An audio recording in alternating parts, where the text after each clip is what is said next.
La vida y ministerio de Pablo demuestran la profunda influencia que tuvo en la expansión del Evangelio y el fortalecimiento de la iglesia primitiva, demostrando que su fe en Cristo no tenía límites, incluso en medio de las más grandes pruebas. Mientras Pedro, Juan y otros apóstoles continuaban su ministerio, enfrentaron desafíos cada vez mayores, pero también vieron cómo el Evangelio se expandía.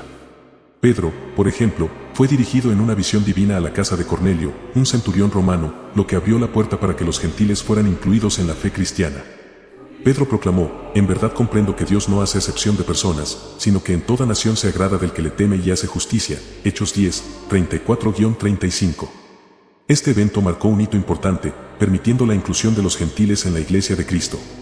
Mientras tanto, el apóstol Juan, exiliado en la isla de Patmos, recibió una visión apocalíptica que se convertiría en el libro del Apocalipsis.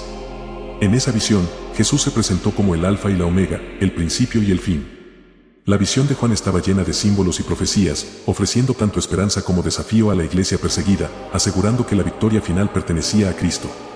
Sin embargo, la persecución contra los cristianos se intensificó aún más después del incendio de Roma en el año 64. La ciudad, que en ese momento albergaba a más de 1 millón de personas, fue devastada por un incendio que duró 7 noches y 6 días.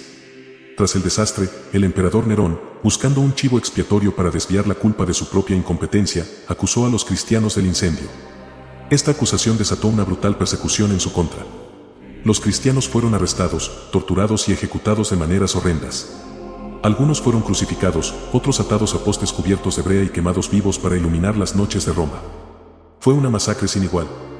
Pablo, ya arrestado en varias ocasiones, fue encarcelado nuevamente, esta vez en unas mazmorras oscuras y húmedas, en las que escribió su última epístola a Timoteo, sabiendo que su muerte estaba cerca.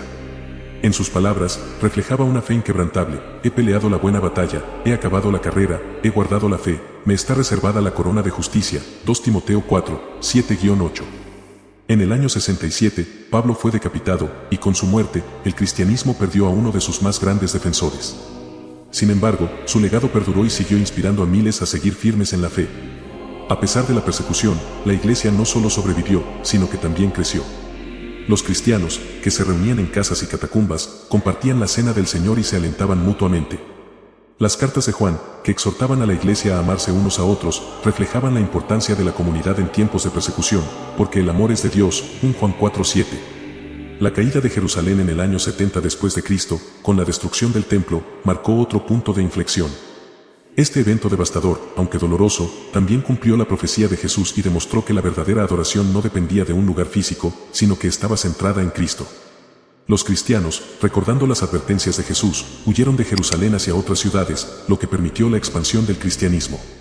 A pesar de las persecuciones, la iglesia creció rápidamente. En el norte de África, por ejemplo, se vio una notable expansión. La sangre de los mártires, lejos de frenar el crecimiento de la iglesia, se convirtió en su semilla. Además, figuras prominentes como Justino Mártir, un filósofo pagano que abrazó el cristianismo, argumentaron que el cristianismo representaba la verdadera filosofía. La fe cristiana, aunque perseguida, siguió extendiéndose, convirtiéndose en una fuerza poderosa y transformadora en el mundo antiguo. ¿Qué te pareció esta fascinante historia de la Biblia? Suscríbete y comenta.